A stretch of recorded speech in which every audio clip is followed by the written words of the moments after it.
Yeah, good things can happen to good people, and bad things can happen to good people. If you think of death as bad, then bad things happen to us all, no matter how much bad causality we create for ourselves or others, or how little of it we do.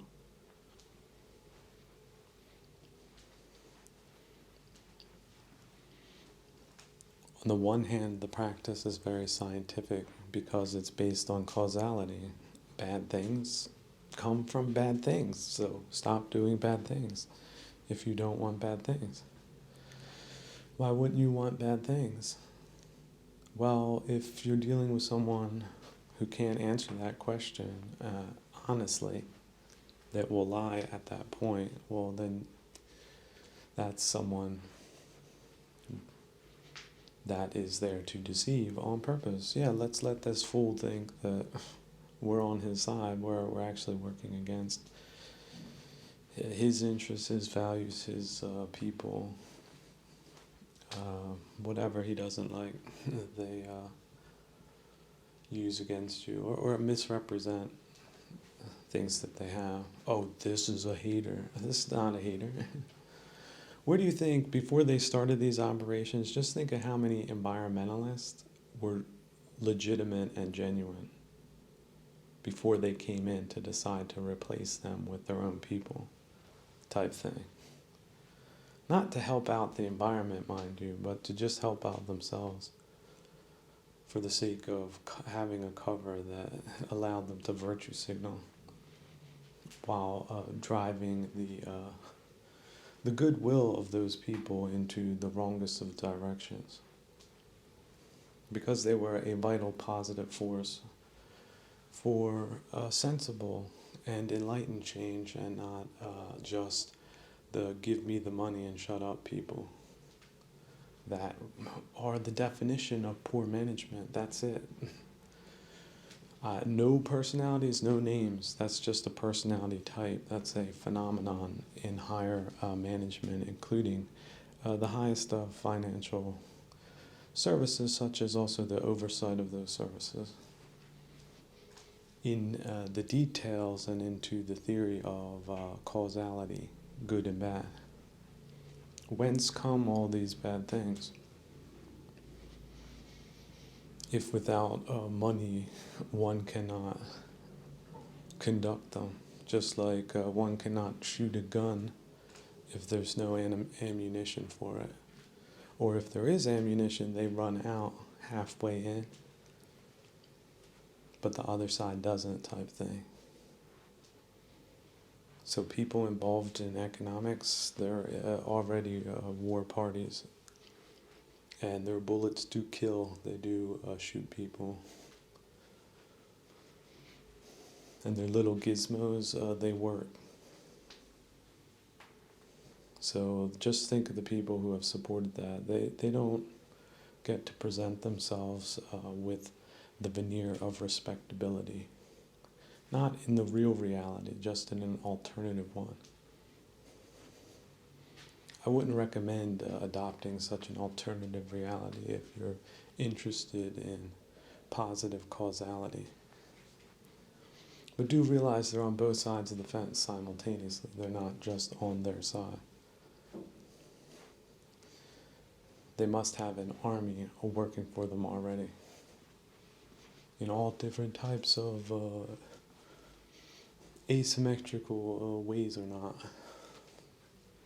That secretary, she's not a secretary type of thing.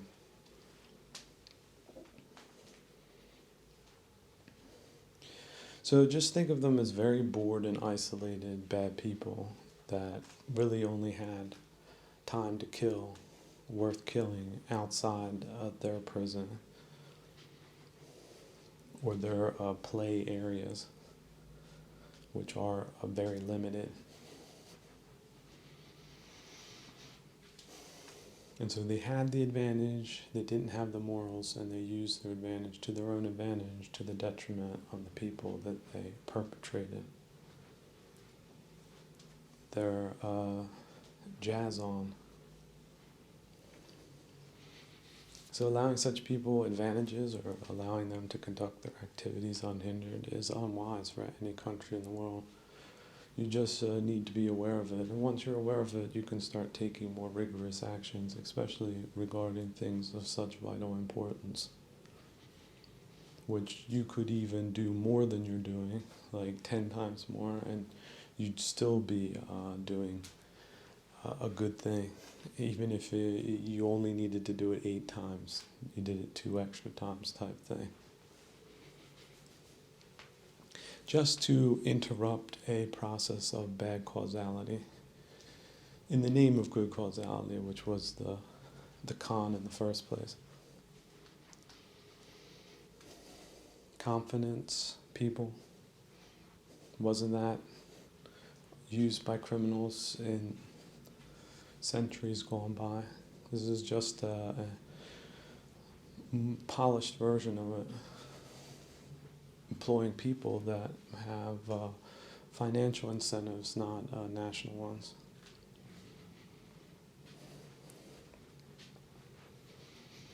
But there is a national incentive to have financial security and economic prosperity.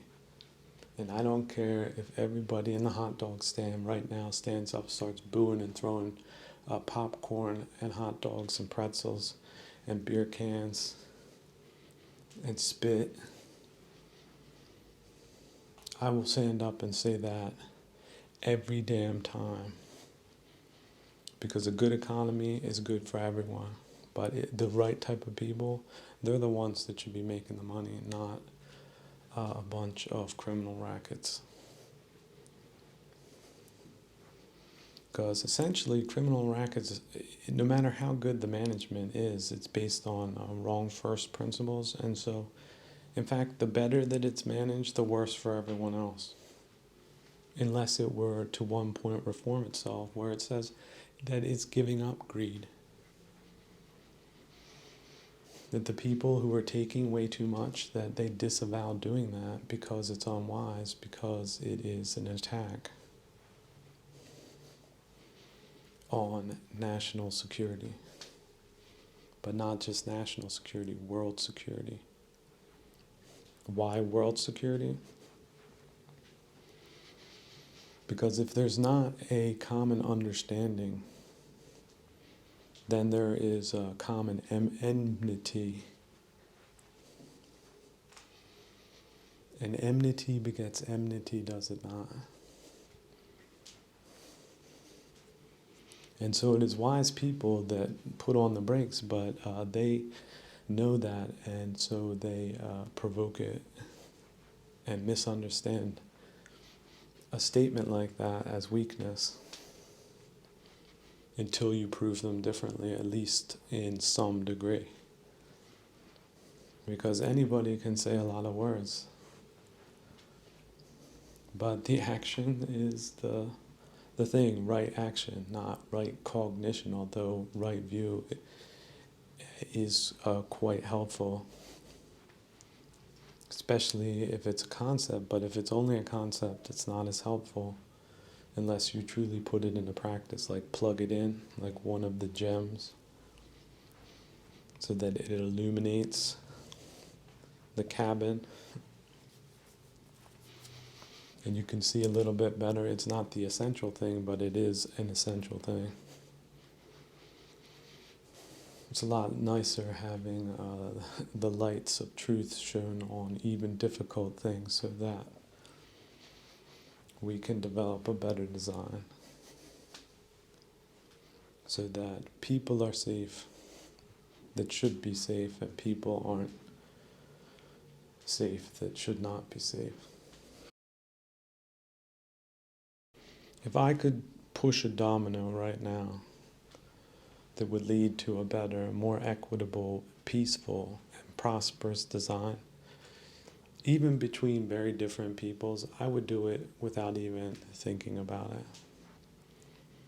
Because I'm all for bringing in positive causality into our common spaces, common lives, common situations, common challenges. common understanding amongst not just noble people, although that's great, that's usually the case, but normal people as well, so that they can get out of the thickets that they are stuck in regarding the naivete that some of these information distortions apparently have created, so that so many of us were so misled and disillusioned and disappointed and concerned about the planning side of things. The planning side of things is not something that a normal person is really plugged into, but there is such a thing as an architect, and he has a high-level overview of complex processes that, for example, if he's done the rather involved, specialized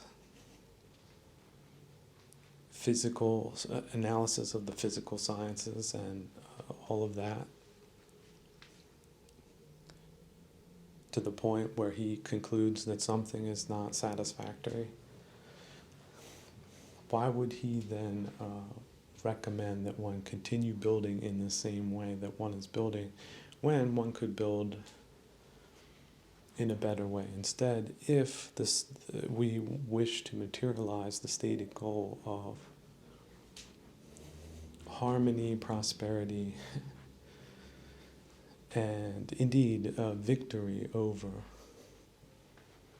all of the brambles of life, individual, social, and economic,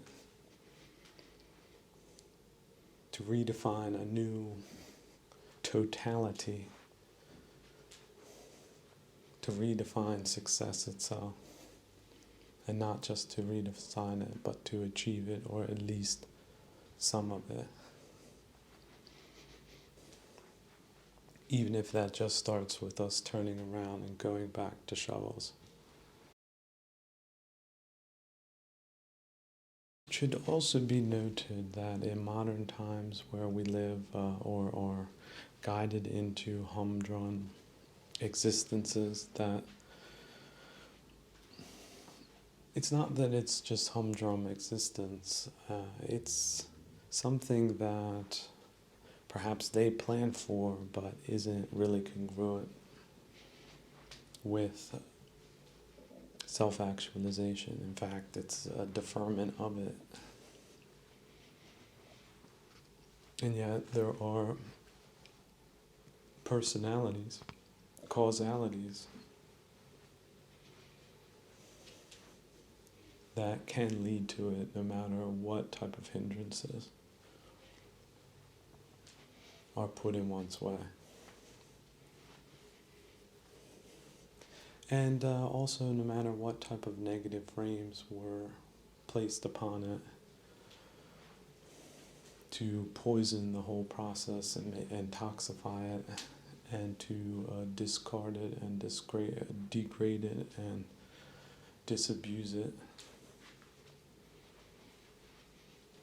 when in fact it represents the ultimate advancement of human consciousness, bar none, for the sake of financial interest. See, depersonalize that. You can depersonalize social structures that were deformed before you were born. And so the deformations and certain avenues of attack were there, they were exploited, and they had bad effects, and are still having bad effects. The bubonic plague, it's a version of that. It's C-19, just a metaphysical version of it, psychosocial version of it.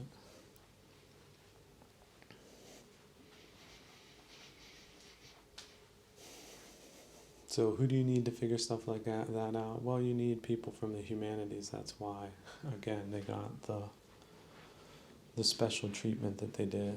So just imagine how detrimental that is to culture, and then just how detrimental destroying culture is for people, especially extremely civilized and advanced people that are exceptional in all of the world, that are exceptionally talented and yet are so despised by these people that they would rather see them dead in horrible ways than to let them flourish. And yet, why should we be surprised when in history,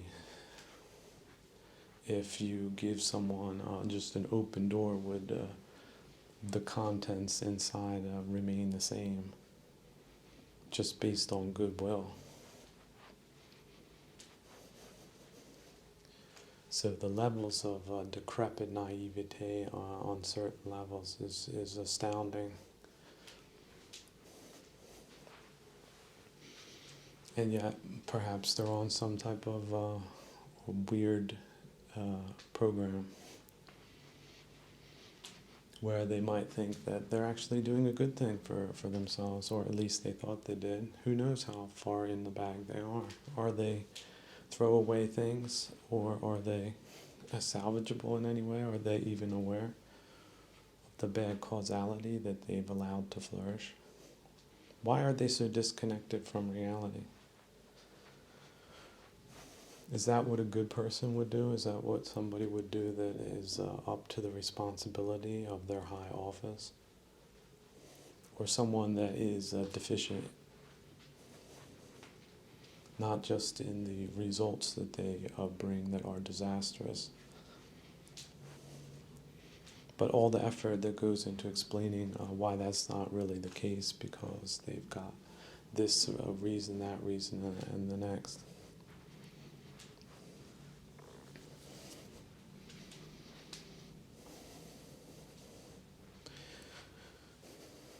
So it's very possible to be born into unfortunate times, and this time was very unfortunate for very many people.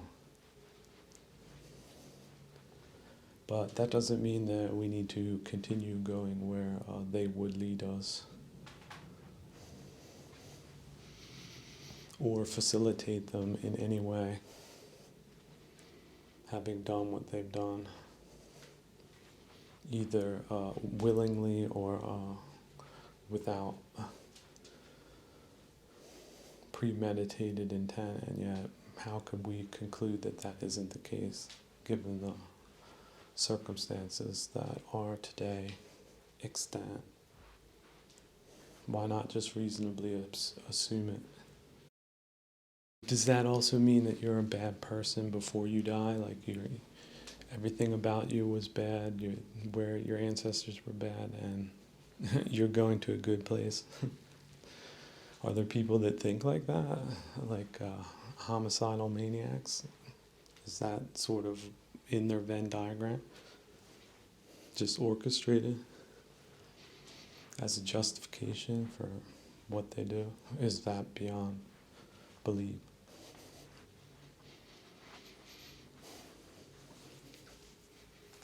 And yet, because they bring in some packages and pay some people off, some little square-headed, big-boned folk,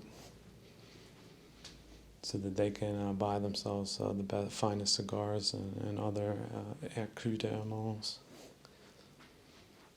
let the whole circus happen without much consideration of the strategic implications of such a dramatic failure of first principles, such as valuing the right things and not the wrong things, such as fairy dust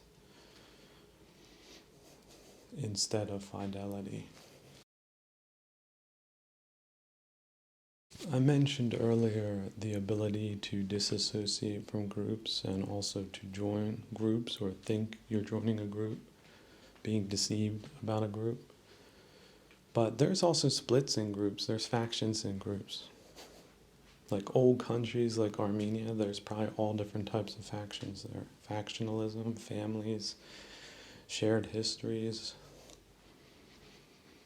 So you might have the perception of a group being a unified group, but that's most likely not the case. And if you have a place where there's a lot of coming and going, it's in the middle of things, like a Turkish bazaar or something, you're going to have different people making different deals with different outfits.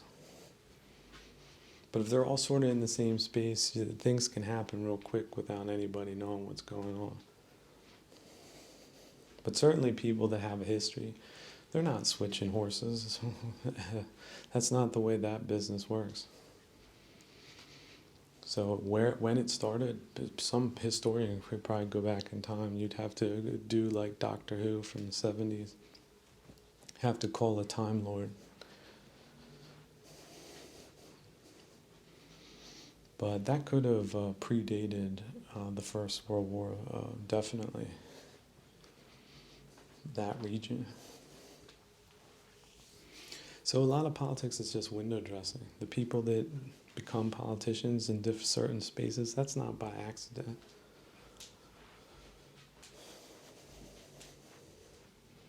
And so it's really important to know who's working with who, because if you don't know that, you really don't know anything.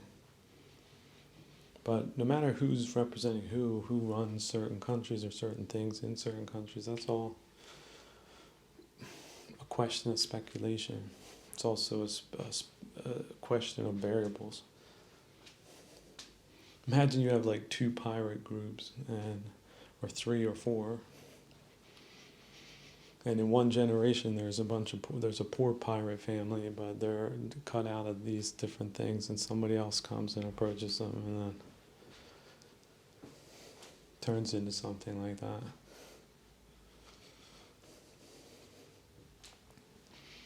So all of this is highly complex. It's probably the most complex undertaking that any part of mankind can possibly be involved with, which is living history. And pathogenic causalities. With that being said, and returning to a compassion for humanity, and also knowing that people can make mistakes, allowing a little bit of room for redemption, and understanding how easy it is to be fooled in situations like this. That if people knew what was the right thing to do, they would have rather have done that than what they did.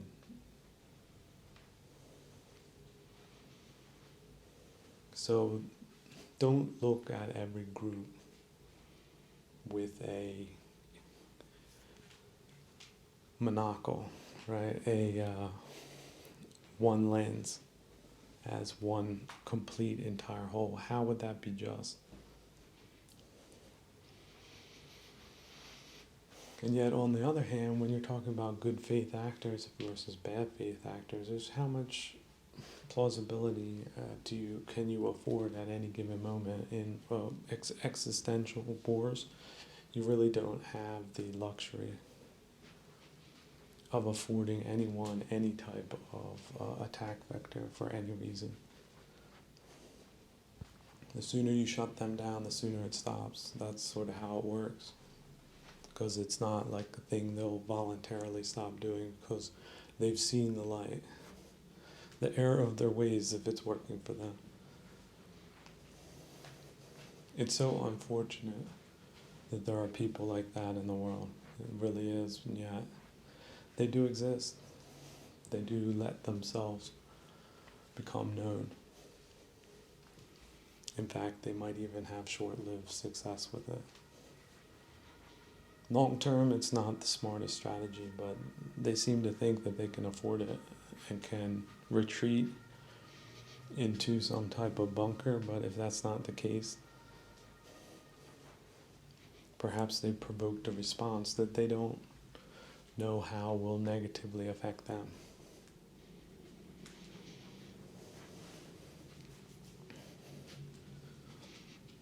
But if they don't think they need to keep guessing, maybe they won't be deterred in continuing what they've started.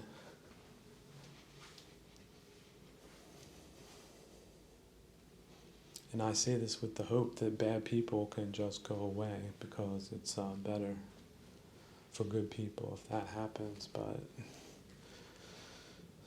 they might need some persuasion from good people to do that. So now that we know that these types of programs were unleashed, that are disguised, that are self-rationalizing, that are resistant to feedback, resistant to civic disapproval, that's really a key point. If you look at the numbers, they have like 80%, 90% disapproval ratings. Well, that's not how democracies are supposed to work.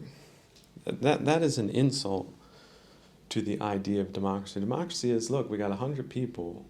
Imagine 10 people are misbehaving. What do the 90 do with the 10 that is misbehaving? That's sort of how a democracy can work. Now, some people say that's mob rule. Well, it would be if the 90% was uncivilized, but if they're the civic society, then it's better for everyone if the unruly minority party gets ejected, period. No matter what the people that don't want to be ejected think about that.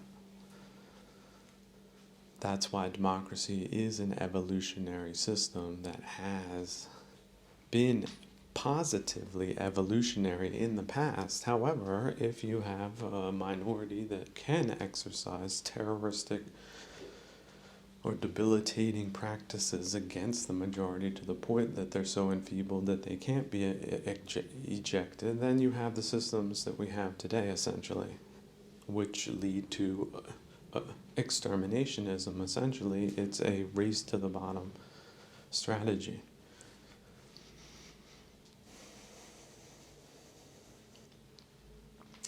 The main delusion is, however, that most people have, is that these programs pretend to be in the favor of the countries that they are injected into, but that is fundamentally and scientifically untrue.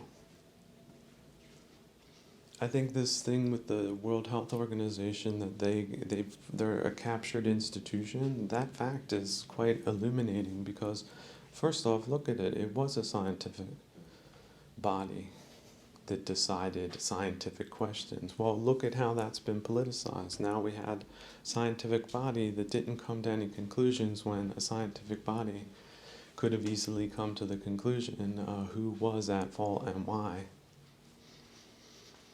And then the world scientific community could learn scientifically, for example, what not to do to break that causality of decision making that led to the catastrophe in the first place. Which means democratically engaging policymakers to make enlightened decisions based on the facts, however terrible, are true. That this is indeed what happened. Well, because that institution's been politicized, and we've got politicized journalism, it's just a haze in the air as far as what the implications of that are. Which leads to inaction, which leads to a continuation of the direction that the rationalizations had in the first place, because they're not questioned or challenged. That is manipulative, that is deliberate, and that is toxic, and that is a misdirection from the standpoint of the people that should be defending themselves against such social contagions, pathogens. But see, that's also part of the cognitive breakdown of a society, which should be reflected in the best minds, and not the craziest minds, or the most agitated of minds, or the emptiest of minds, when you're dealing with proxies for financial interests that are out of their strategic depth, which is required so that a country defend itself and flourish and not be infiltrated and destroyed and usurped and repurposed, as is what is at least happening in large regions. If we don't want to save the entire country, break it down into regions, into cities, into towns. There you go. Look at the fine-grained dynamic on a socio-economic, political level. And if you don't run screaming from those results, like your hair's on fire,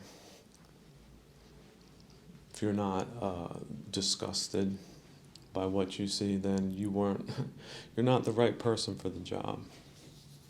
Something's wrong with you. You're a broken robot. Oh, could you be a torpedo too? You're going to overlook that data and not say you're a war operator? Is that the level of a nihilist that we're dealing with? Someone with a big mouth, a fast mouth, read a lot of books, keeps a close shave and a haircut, and sort of upper middle class clothes. I mean, when does it become kingly attire? When a con man wears some type of tailored suit. You could even tailor a monkey suit. It doesn't really change what you're putting in it. Especially if it's a white monkey. I like white monkeys. No, well, not the class, but or the caste. But I like the animals. I just love watching animals. They're really authentic. They're not lying. They have real ambitions. And they make real decisions. And yet we say one can have a monkey mind.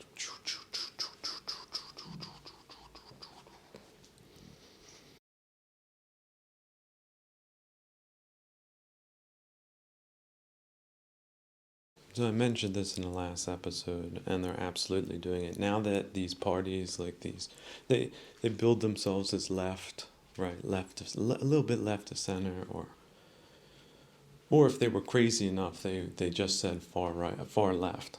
The far leftist parties, every one of them is probably worse than you think. And those just above them, they're just the soft peddlers of the worst stuff.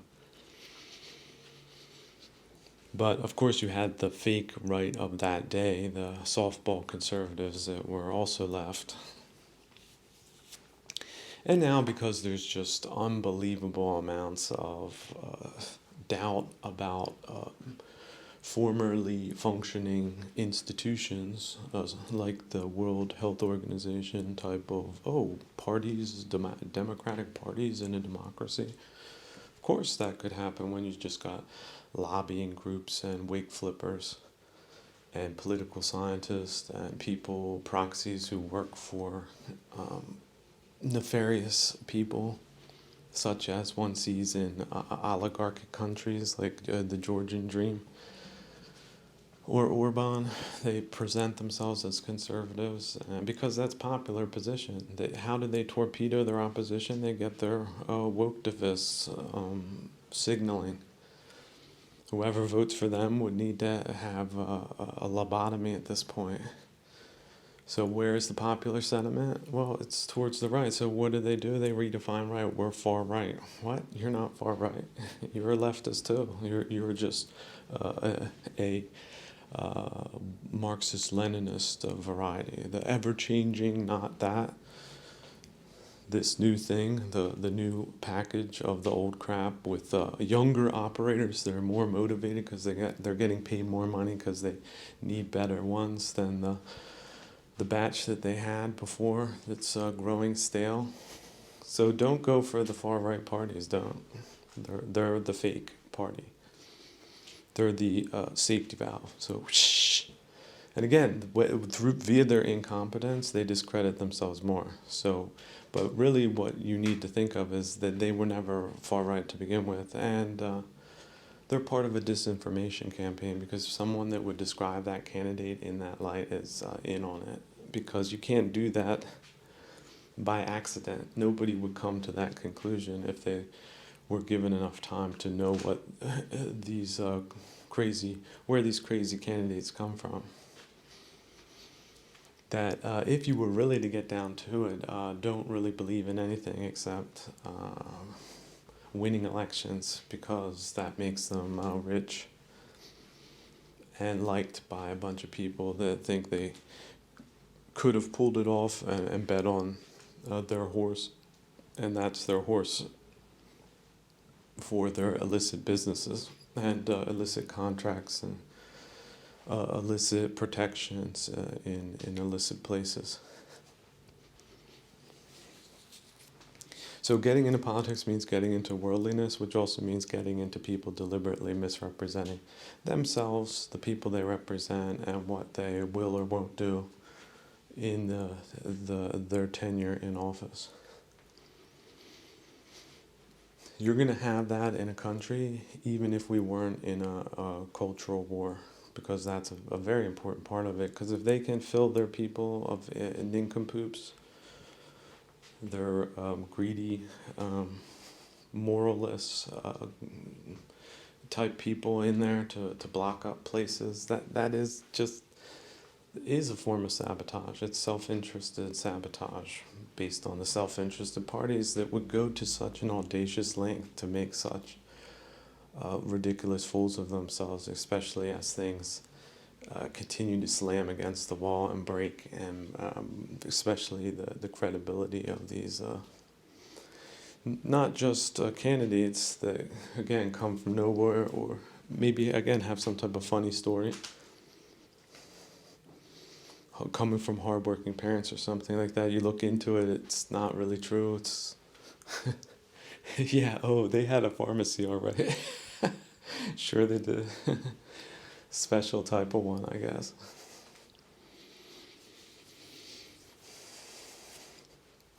So no, we're entering now a cynical age, so use it to your advantage. Back maybe 50 years ago, that might have been inappropriate. Today, it's unfortunately appropriate. It's like you were in a dancing venue, and you managed to get out, but some of your best friends ended up being beaten up by the doorman and berated for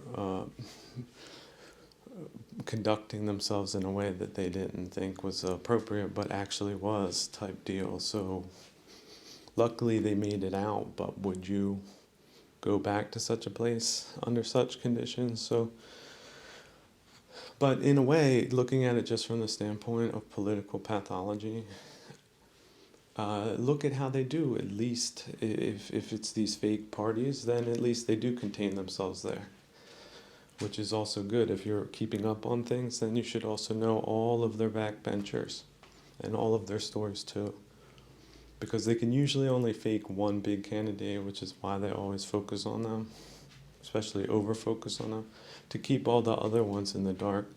They would let everyone know what really is going on, because bad people surround themselves with bad people.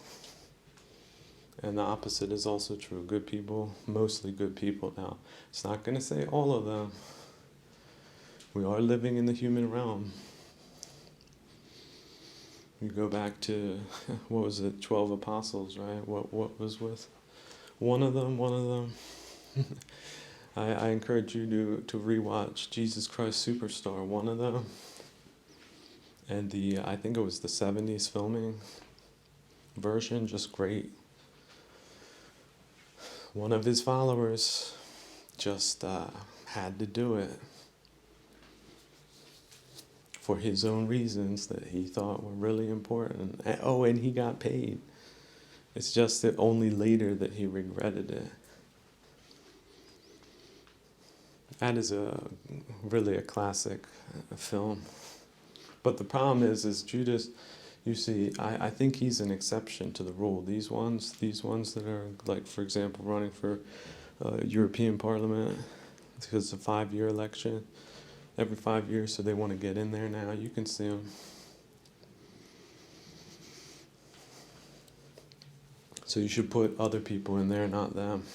Forget this far-right nonsense. They're not far-right. They're the neocons of our day. And the neocons are one of the reasons why this is such a strategic misdirection that has taken place in the last 2 decades at least. They're a gigantic part of the 30-year bandits.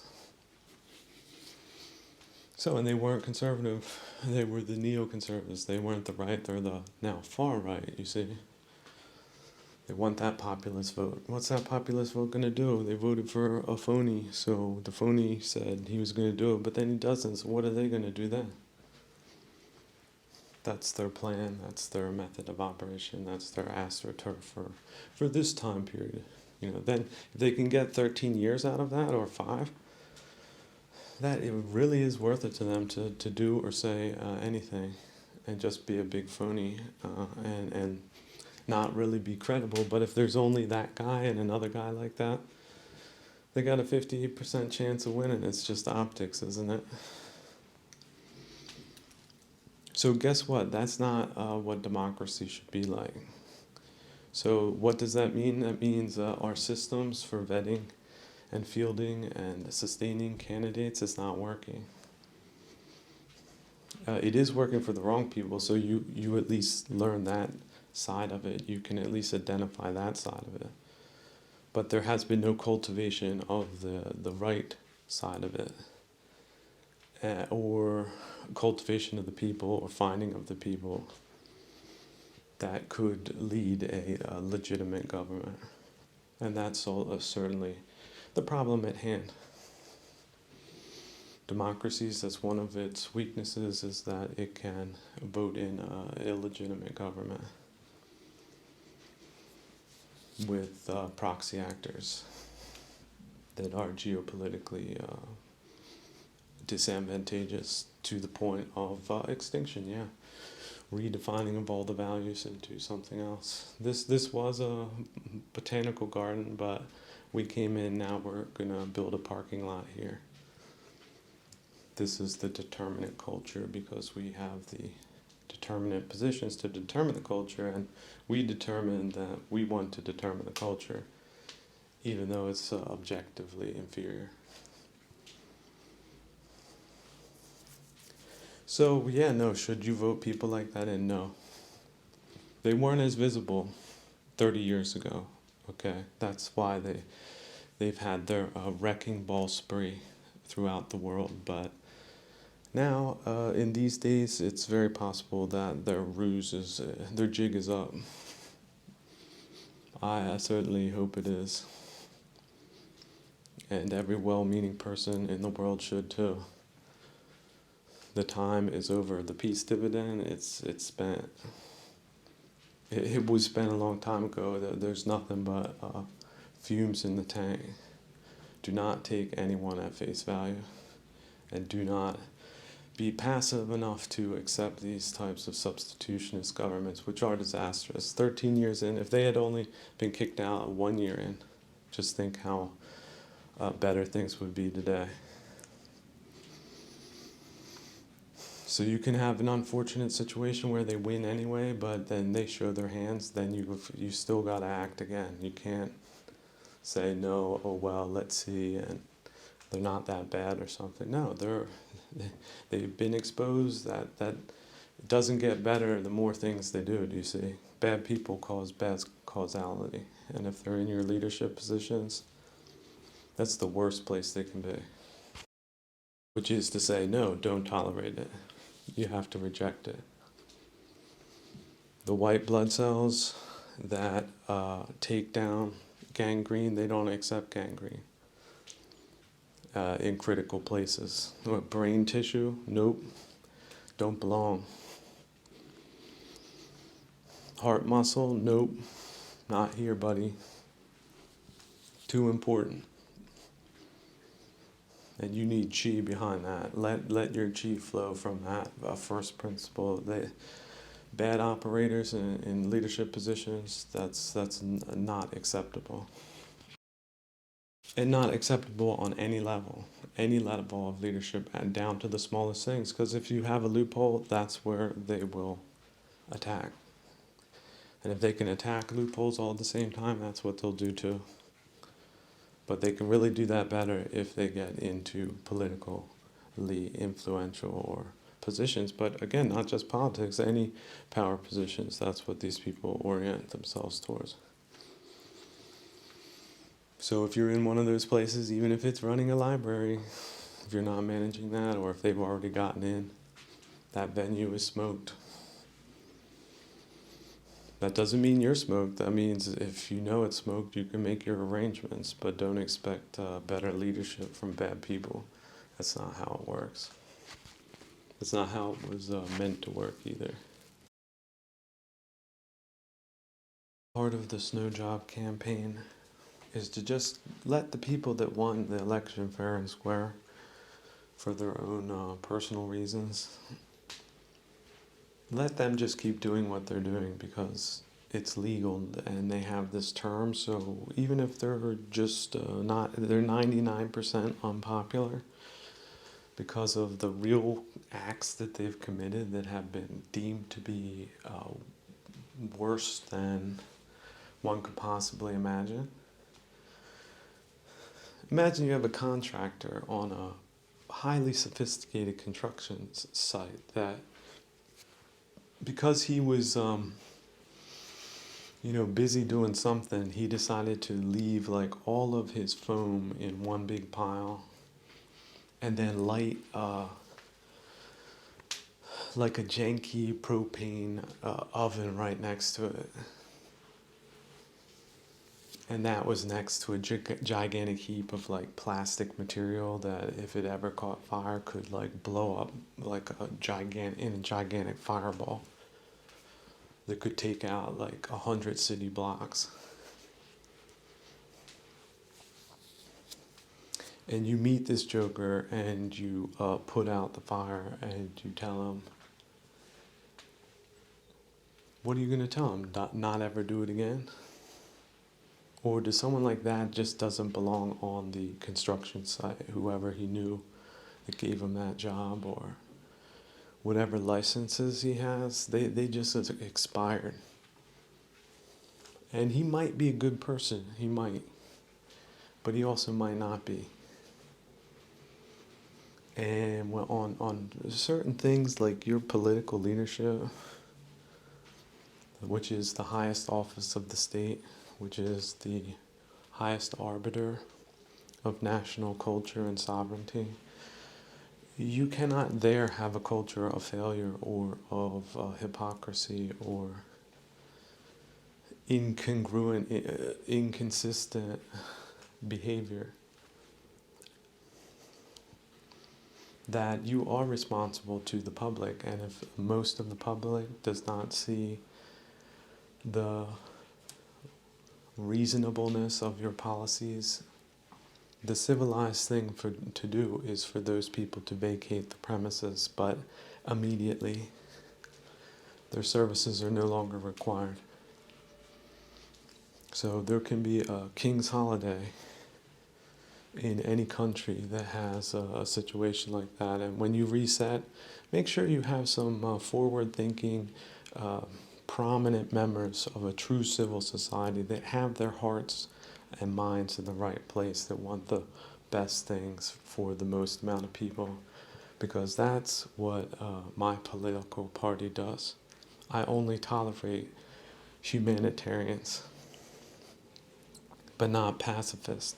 Okay? Letting yourself get rooked, throw the guns away, let's have peace. Well, who started the whole thing? That's a defeatist position. So good leadership, it's really hard to get right, which is why they're really into messing up good leadership. So do not tolerate charlatans. If they are exposed, and the electoral process is not working fast enough, they need to be motivated to do the right thing. And I think they'll only do that if they're not as comfortable as they apparently are, because they think that they're slick enough to pull off a heist like that for as long as they possibly can. Because the longer they do it, the more they succeed, the less the public succeeds.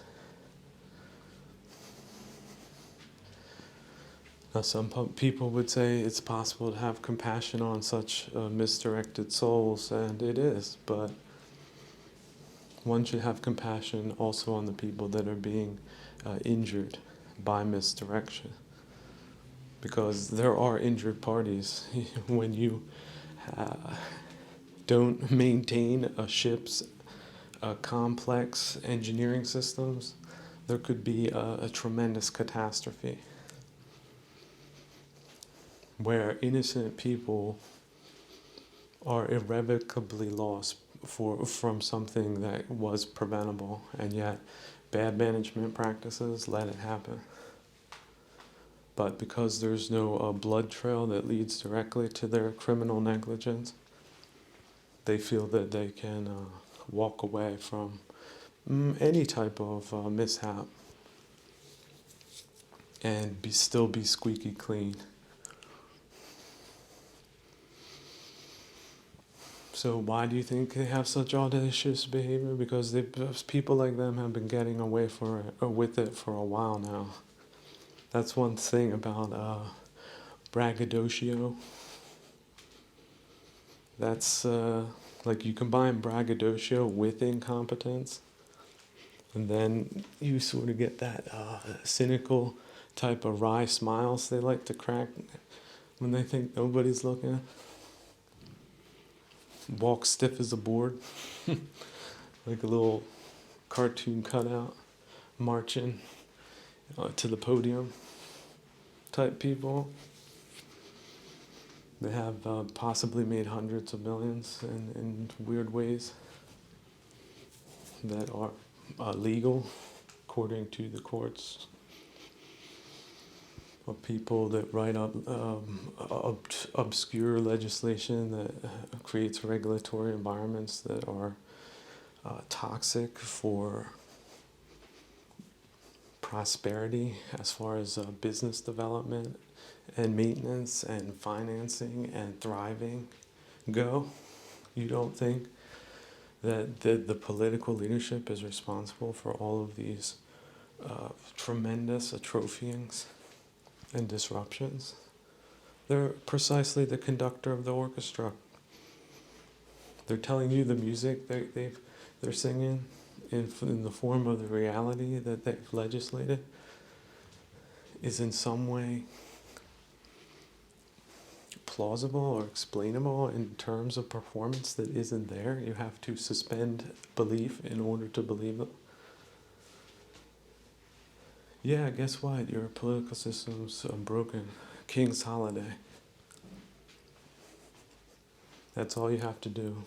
You don't have to throw people in wood chippers. You don't have to burn things down, but you can just let them understand that their services, their very expensive luxury services, are no longer required.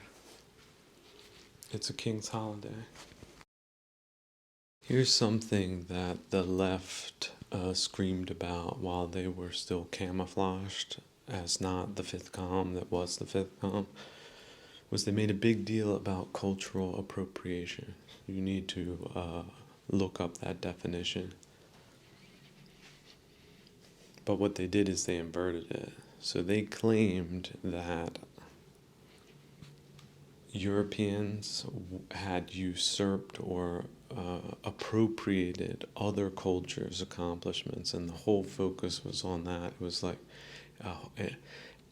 everyday agitatory frame applied across the country in an organized way. Also on talk shows and television and radio. That type of sociological misframing. So that was a terror campaign, a cultural terror campaign. In retrospect, we could say that's what it was. And certainly the results were terrible in every objective measure that's worth a damn. But the fascinating thing is look, they're really into that. Like that concept is something that changed their minds about something. So, in other words, they use it as an attack vector. So they'll appropriate your culture. That's what they're doing. So they accuse you of the thing they're doing. You're, what do they say? You're being profiled. They're profiling you. That's what they're doing. That's what they did. So, yeah, people who claim to do what that you're doing, that they're actually doing to you, how good do you think those people are on a scale of goodness? Like, not good at all to homicidal, deranged, something like that? Could you go further with your description and add zealotry to that, and real actions, real repetitive organized actions consistently over years, months and years, campaign, the continuous campaign?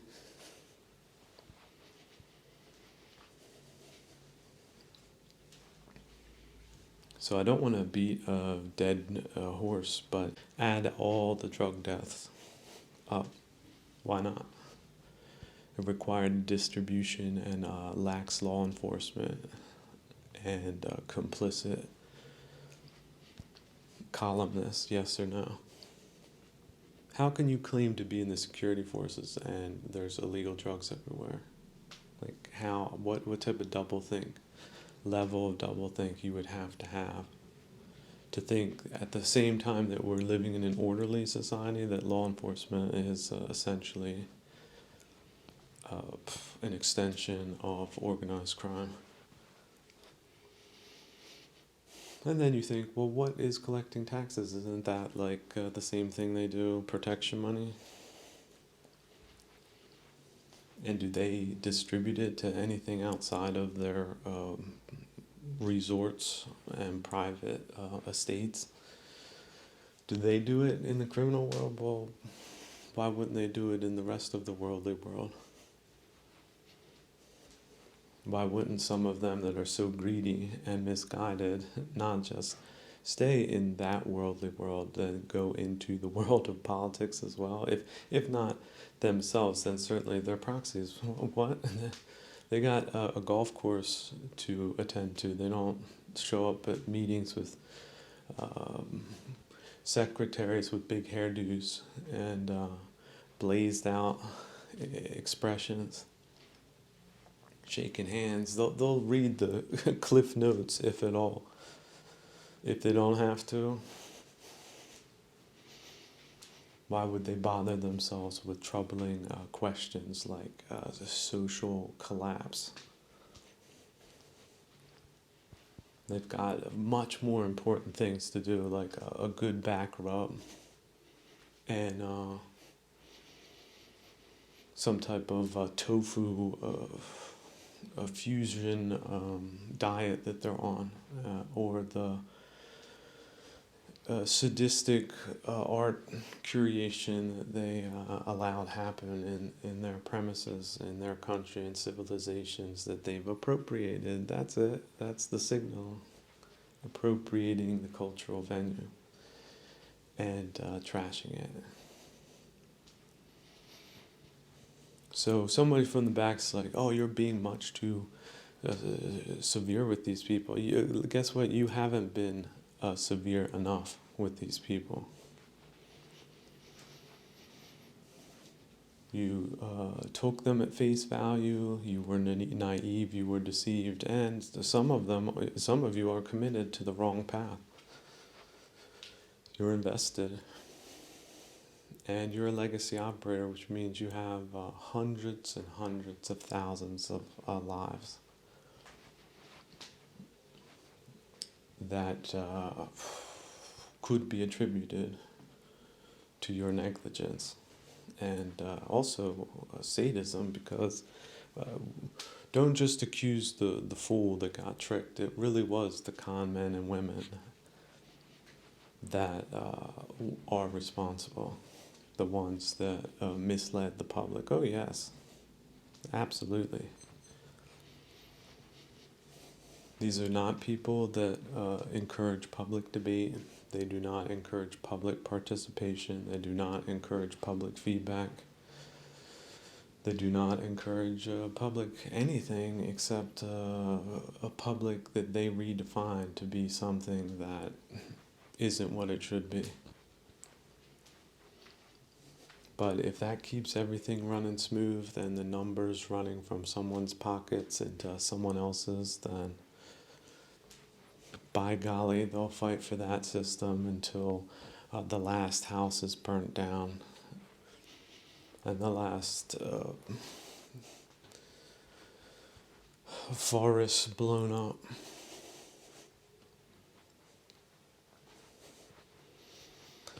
So we have to think that one of the main things that has saved humanity from itself is that there were less people like that in positions of power all at the same time.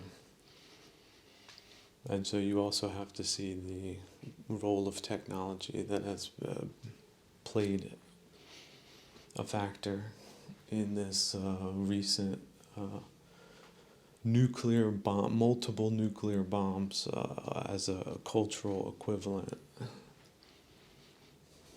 destruction of Western social life and social spaces and civic societies, and just a sense of meaningfulness in general that is now no longer there. As we're just supposed to be automations for digits.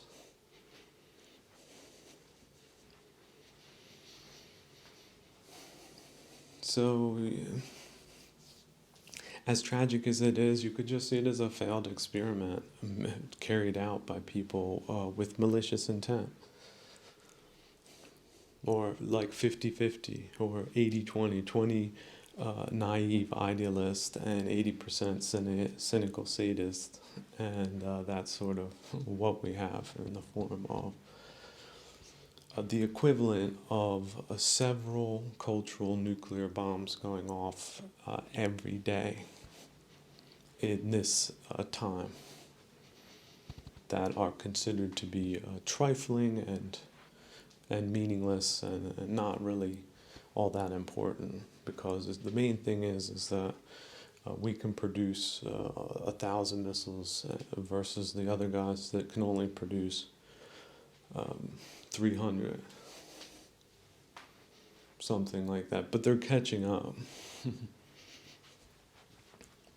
Whereas the people who think that they have 1,000, actually you go down through 3 layers of accountants that have cooked the books, and it might just be 10 or none. But they weren't paying attention to the realities on the ground. They're financial people, right? They're in a cloud of numbers. They don't think about applying wealth in a proactive, positive way. For them, their highest level of achievement is misdirecting funds into a personal coffers out of the basest of vulgar self-enrichment schemes that one could possibly imagine. Any company can be run like the way they mismanage companies. Have you ever been in a company and the rumor was that the ownership was not investing properly into the infrastructure and the whole place was falling apart? That's the simile for a country that's run by management like that, owners like that, people who believe themselves to be owners of countries, delusional people like that, misguided, ineffective, disastrous people like that. So, but in the economy, the companies like that, they go out of business, they go away, they disappear.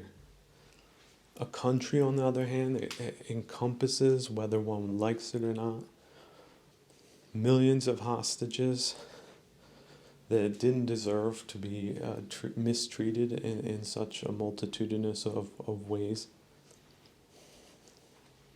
certainly not their ancestors that have so generously provided such an amazing civilization to us, that we would be too busy finding wealth under rocks than to look to the management of the wealth that's already there, which is being mismanaged. Why should any people tolerate that? Why should anyone accept substitutionists for authentic leaders, authentic voices? That's popularism. Popularism, not populism. See, people, it's not oriented towards people. It's oriented to the decisions that the most people, if they found out about it or saw the results, would be positively inclined to admit that the results are good. And it's not forced, it's not coerced, it's not a claim, it's a reality. Yeah, the place was a dump 3 years ago, now it's completely transformed, it's amazing. You're a popular leader. If they know you're the one that made the good things happen, why not? What's wrong with that? Where's the conspiracy behind that? And yet again, the poison framers, yeah, you're illegitimate. You only did that on the backs of all these other people. They'll find something to delegitimize you. That's another word they like to use. So you're dealing with psychosociological terrorists that are organized and funded and distributed and entrenched. That's what you're up against. You know, General Shaluzi, he knows what he's dealing with. He knows probably how many minds. He does a calculator like this.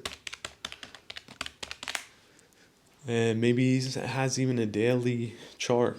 So today we estimate that 5,000 minds have been laid.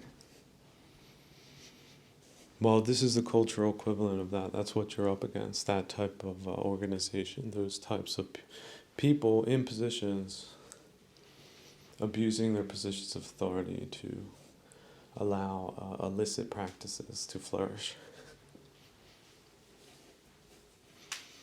That's why I said these cities that have police departments that are flooded with drugs, those aren't really police, are they? What are they? They're just part of a racket. Like they're the people based on cultural tropes are the ones that the people who want to move or distribute the stuff have to talk to first, type people. But as far as enforcing the law, which is the will of the people, they don't do that. So maybe if they change their uniforms into something else, like you can make them wear like all bright orange uniforms. Instead, like today is the bright orange uniform day. Like jumpers with numbers on it. But then imagine they're still like carrying all the guns and stuff. Like they're rolling around these big trucks with equipment in it that can be used for bodily harm. Can be used for arresting political protesters that are protesting for, let's say, better security on the streets. But they're managing that, but not very well. But they have the authority to arrest somebody that is emphatically stating that something needs to change, despite what the people that don't want things to change think about that. So those are the crazy situations that can happen on this planet. And why not? Think of it, this bowling alley 10 years ago was really tip-top. New owner, the place is a dump. none of the machines work, the lights. This is another experimental film, guys, come on. Like it goes back in a time machine or it goes into the future and the lights are like flickering like a horror bowling alley where everything is wrong, like you could make it almost funny. That's what you can do with culture, even though somebody might own the place and not even know because they're never there and they don't care. Or they wanted that to happen. You know, somebody was making too much noise in the parking lot one night, and the landlord, of course, this is a joke because the capital companies that own like all the cities now internationally, they don't have to live there. That's another funny thing about 95.5 societies. Yeah, 95% defunct. That's one way of looking at it. 5% super specialized. That nobody gets to see that part. Why couldn't societies develop that way? I mean, Ecuador's or Mexico is sort of like that now, isn't it? Cuba, where else?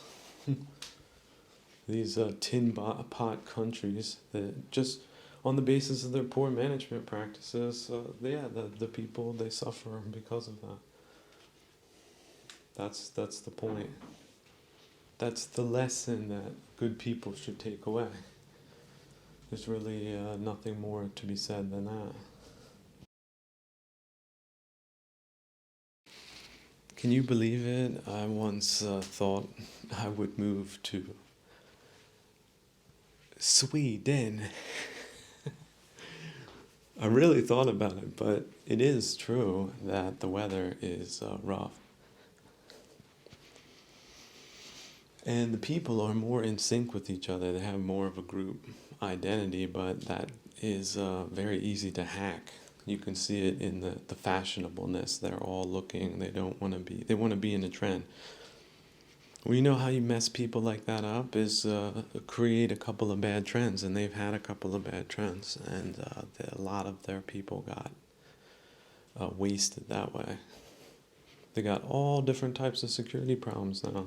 The police that are bringing in all that dope, and their lawfare, cultural lawfare programs, and failure to have any oversight about their populations that they just figured they'd pull out of any old place in the world, but in fact it wasn't any old place in the world. They're sort of special people that now do special things like create massive gang wars, throwing grenades in houses and stuff like that, because certain people can't contain themselves being around the local populations there. Oh yeah, they moved them all into the social housing for the working class that would have had a nice apartment and turned them into ghetto slums per models that you can see spread out across the West in probably thousands of cities at this point. So is that a method? Sure does look like it. If you want to wreck a country, that's what you do. Now imagine if these people are muscle for geopolitical forces, yes or no? They get a call, somebody says do this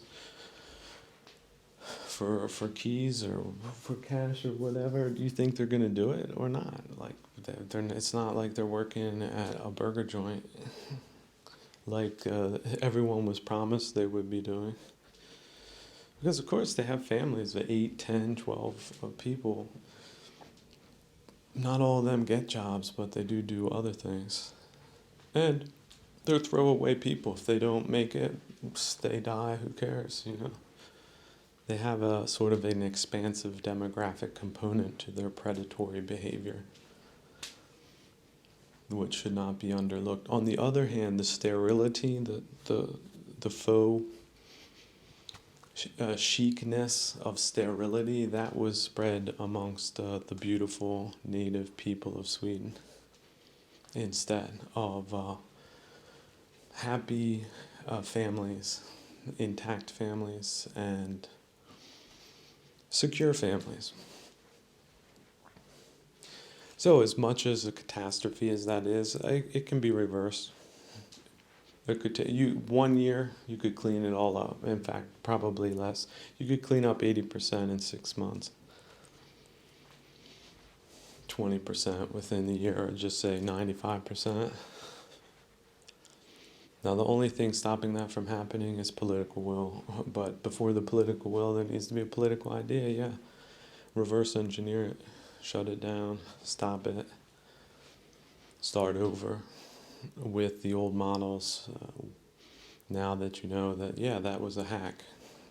You got hacked, it has spread to this extent, and it could continue to spread, or you could shrink it or stop it, or pull out the roots.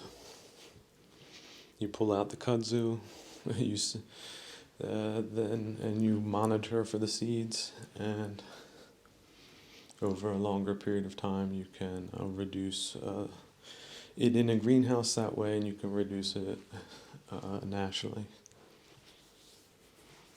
Now, for the people who say this might be an extreme suggestion, I disagree. We have warlike conditions. If anyone should know about the warlike actions of the Mongolian Khanate, it's the Swedes. They have been in that region for centuries, and they should know what they're dealing with. And this is just a version of that game that you got tricked on. Especially these trendy ladies that are full of bad ideas and malicious attitudes that have also very sterilizing results amongst good people. So are they good people? Do they think they're good people? I think they think they're good people. It's just the results aren't good. So, but instead of questioning themselves, they do like to attack other people that tell them they're wrong. So they have that component to their programming as well. You can't tell them what's better for them. That's not how it works. They would like you to think. But if their ideas are a version of loony birdism that is astroturf, that is a known entity in the world that has significant downsides to good things that might be better than their snarky attitudes ever were or ever will be, anywhere, under any circumstances, at any time. Not just in this time, but in all time, past, present, future. But apparently, yeah, dense people, you can make them denser. Oh yeah. You can make dense people dense as a ball of concrete. Just mix it up, a little sand, a little bit of binding elements, a little water. Stir the goop around till it's consistent. Pour the goop in the frame and let it dry out. Let it cure a couple of days. Be rock hard as the heads of these ladies out there that have unfortunately picked up these bad ideas like a bad venereal disease, because that's sort of, I would say, the simile of it. That's how you catch it, right? Ladies interacting with the wrong members. But on the other hand, again, you have to blame them. You would have to first credit them, the intelligence, to have seen through the trap that they were caught in. They didn't have it, so are they victims? Yeah, they are. They're victimizers. Victims. So they're the victimizers, and the victims are the people that deal with them, with all their bad ideas. Imagine that. You're in like an atomic rocket ship, and you have a co-worker who's been told he should push the window button every half hour to let in to depressurize the cabin, because that's what his manual says. And it happens to be a lady. So that's it's not the way things work.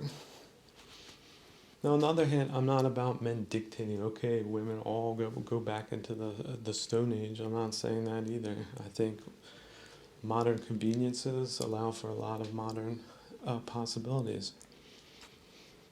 I also like the possibility of a nunnery. I think nunneries are something that should be supported. I think women that want to pursue a super normal life without the whole reproductive chain of having kids and living that life, they can live a holy life, and they have. There has been. Just as there's been saints, there's been female saints. Now, I'm not saying saints are common and female saints are rare, but some females have saintly properties to them. If you see them caring for children, which is what they do, they have it. But if they don't have children, if they want to just live a holy life, a life apart, a high life, a life of honor, life of service, I don't see why they should be prevented from doing that. However, it should be apart. The nunnery was not the monastery. Or if it was connected, it was apart too. They did not have people mixing up in other people's business like that, just because it would have otherwise complicated life.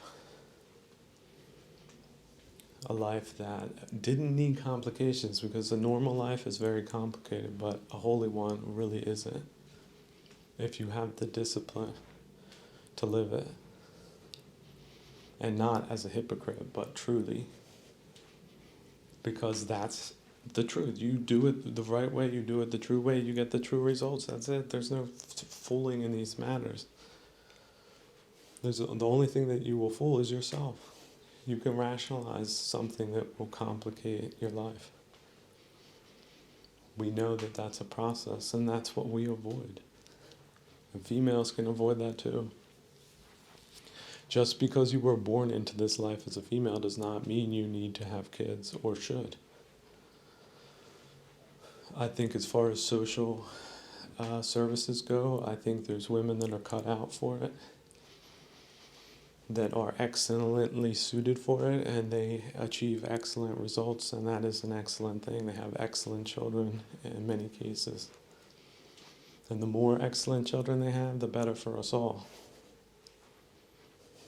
On the other hand, women that don't know how to treat men right, that mess men up, that distract men, that undermine men, that attack men, that sponge off men, that berate men, that displace or substitute men, they're a pestilence. They're a very negative force if they are let run wild, like boar in the forest, in the underbrush. They mess up the trees, or something like that. What do boar mess up? Or how about beaver? You get a pack of beavers. I mean, beavers are super animals. They're super fascinating. And yet they do create a lot of destruction, especially if you have an overpopulation of them. They can destroy large swathes of magnificent forest land. And if they're not kept in check, that some hunters consider them to be pests for that reason. On top of that, their pelts are quite extraordinary, and also were considered extremely valuable in days gone by.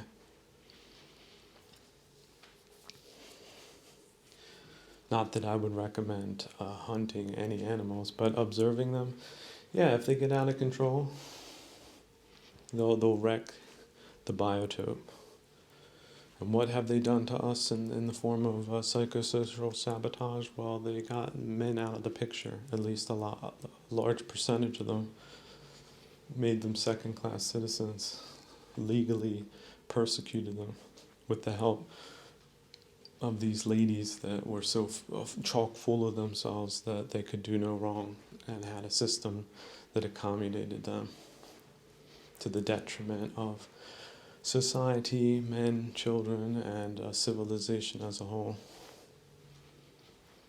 But if they got to buy handbags, Chanel handbags for a cool grand, and not have to think about it, they would rather have that deal than some type of social responsibility that they didn't feel suited them. Certainly they weren't qualified for it.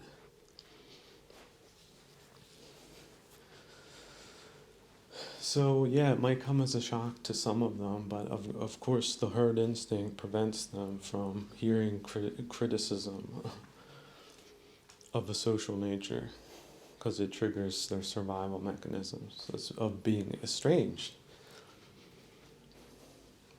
from a group that they are dependent on, that they sit on like a branch in a tree. Branch they saw off beneath them. If they think they can get away with it, or are taught that that's the way they should live because they're so superior to the oppressors that oppressed them in the past, according to a historical trope and a memory war that's connected with the other people that do that, and operators and organizations and think tanks and social research institutes and things of that nature, aka terroristic psych labs. So, does that sound awful? If it doesn't, it should. But for the women that were fooled, you can recover. The truth is painful, and yet it is like something that cauterizes a wound. It can burn it. It can burn the junk off you. Certainly spiritually first, and then all throughout your body as you transform into the lovely creature that you otherwise would be, or perhaps are, despite all of the setbacks and attacks and misdirections. That, oh yes, you too can reform your life. And there's no reason why you shouldn't. Was it Clausewitz that war is politics by a different means? It's supposed to be a persuasive exercise, but in the lack of arguments, you can use hardware instead. Then it becomes a contest of wills, a contest of logistics, a concept of sustained engagements, a concept of victory, or a concept of defeat. Or how about this, just changing the way you do politics? You go from an austerity policy, you switch to a reciprocity policy instead. You switch to a generous policy, but also a wise policy, which is to say, a renewal policy. People can make these decisions amongst themselves on an individual level, and nations can do it if their political bodies, the thinking, cognizant part of their societies and decision makers and theoreticians decide, you know what, let's do it differently. Last Monday we thought this was the right idea. Today we all feel rather foolish that we thought the way we did last Monday. If you don't allow yourself that type of essential development, then you can stay at loggerheads. However, if that's assuming that you have a party, a counterparty that is worth negotiating with. And this is the thing, sometimes leadership changes on the other side, and that brings about a different course of action, and that's unpredictable. How many people predicted in 1917 that Stalin would become general secretary, and what implications that would have for the future direction of the Soviet Union? How many people had that crystal ball? How many scientists would today say that that was a good thing, that happened? But what is a good thing? What is a bad thing? It happened. But just because it happened doesn't mean that it should determine unnecessarily a causality in our present time that is free of memory wars. Realize that if you are agitated based on historical events, you have been manipulated, and that is not genuine. It's an artifice, a misdirector, a fake sparkler that keeps you from looking in the other direction. You've been beguiled. Welcome to the club. That's what these telescopic devices achieve in geopolitics.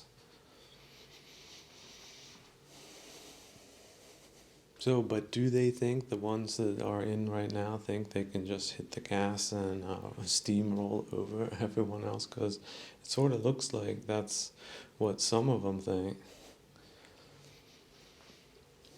And those people will only become popular if they're able to turn those ambitions into realities on the ground. It's that simple. You'll pay that piper.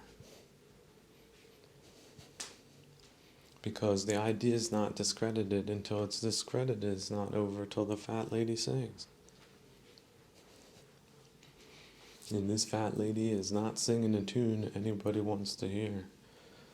Certainly because they don't have the legitimacy that good governance would otherwise have. And yet, when was good governance ever the reason for starting a war that didn't need to happen in the first place?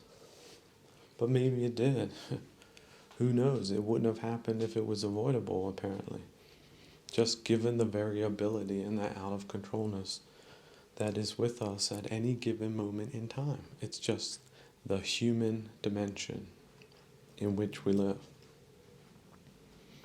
Now, how we relate to these external events, that really is up to us. We could take a normal viewpoint on things that are disastrously disappointing. Or we take the supernormal viewpoint that, what a phenomenon, what would life have been if everything was perfect? If all those buildings you walked around weren't blown to smithereens.